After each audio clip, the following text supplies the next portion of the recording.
Жеке ишкер Садыков атындагы бул мал союучу жайы Ош шаары менен Кара Суу районунун чектеш аймагында жайгашкан. Андыктан шаардыктар менен кошо жакынкы район тургундары да мал союу жайынын кызматынан пайдаланышат. Күн сайын 15-20 бодо малды, 30-40 майда жандыктарды союуга ылайыкташтырылган жайдын тезирээк ачылуусун кардарлары чыдамсыздык менен күтүшүүдө. Башта ушул жерге сойдурган болчук. Азыр мына мясо комбинат ачылгандан бери ошол жака алыска каттап алып атабыз. Азыр мына убонисек деле ошо заманбап батыраак ачып берсе бизге ыңгайлуу болот эле, базарга да жакыныраак. Азыр ошо кыштакка каттап убара болуп атабыз да. Ал жакта эле өз убагында союп бербейт, өчүрт көп. Мал союучу жайдагы санитардык абалды жакшыртуу, бодо мал менен кой козуларда ар бирин өзүнчө союу бөлмөлөрү, ветеринардык текшерүүгө алуучу лабораторияны талапка ылайыкташтыруу, баарысы учурда шаардык комиссия айткандай абалга жеткирүү каралып жатат. Бул жайда эмгектенген 20га жакын кызматкерлердин баарысы медициналык кароодон өткөрүлүп, тийиштүү документтерин чогултушкан. Кардарлар белгилегендей, өз ишин мыкты билген адистер кызмат көрсөтүп келишет. Биздин мына жер, мына убойны Биздин бул мал союучу жай бизге абдан ыңгайлуу эле.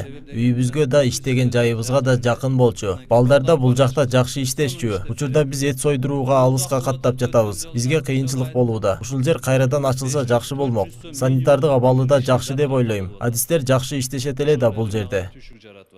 мына жер жакын эле да.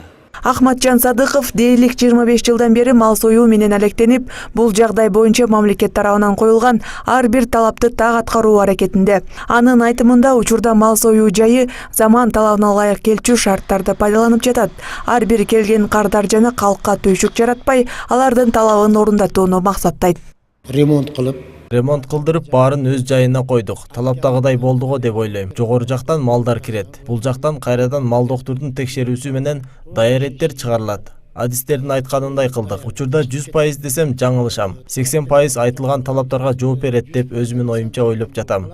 80% талапка жооп бере турган кылдым. Келген кардар үчүн ыңгайлуулуктары мыкты. Мал жандыктарын союу адистерге тапшыргандан соң алар күтүү залында олтурушат. Экран аркылуу ар ким өз малынын кандай шартта союлуп жатканына күбө боло алат. Алар алдын ала алган кезегине ылайык эттер жиликтенип, атайын желим кагаздарга салынып даяр болгон кезде гана алып кетишет. Өзгөчө орозо айларына чейин мекеме кызматкерлери кайрадан өз кызматтарын калкка көрсөтүүнү каалашат.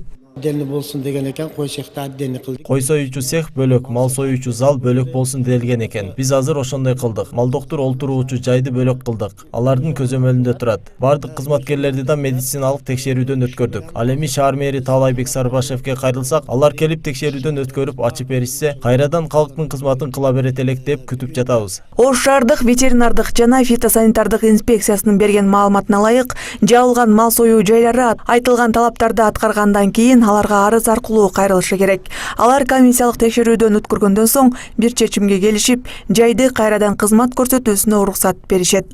Ал эми уруксатсыз кызмат көрсөткөндөргө административдик жазалар салынат. Гүлмайрам Рахманбердиева, Улукбек Нарматов, Ош Пирим жаңылыктары.